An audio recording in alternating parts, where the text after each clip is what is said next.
దూరంలో ఉన్న నగరాల మధ్య ప్రయాణ మార్గాన్ని మరింత సులభతరం చేసేందుకు నమో భారత్ ర్యాపిడ్ రైళ్లను కేంద్ర ప్రభుత్వం ప్రవేశపెట్టింది. గుజరాత్లోని భూజ్, అహ్మదాబాద్ల మధ్య తొలి రైలును ప్రధాని మోదీ ప్రారంభించారు. అయితే వీటిలో ఛార్జీలు తక్కువని రైల్వే అధికారులు పేర్కొన్నారు. ఈ మార్గంలో ప్రయాణించే ఏసీ, నాన్ ఏసీ బస్సుల కంటే నమో భారత్ ర్యాపిడ్ రైల్ టికెట్ ధరలే తక్కువని స్పష్టం చేసింది.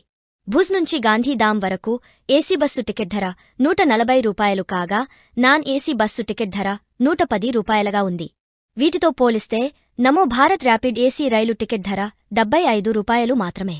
భుజ్ నుంచి గాంధీధామ్కు బస్సు ప్రయాణానికి 2 గంటలు పడితే నమో భారత్ ర్యాపిడ్ రైల్లో కేవలం 55 నిమిషాల్లోనే చేరుకోవచ్చు అని రైల్వే అధికారులు పేర్కొన్నారు.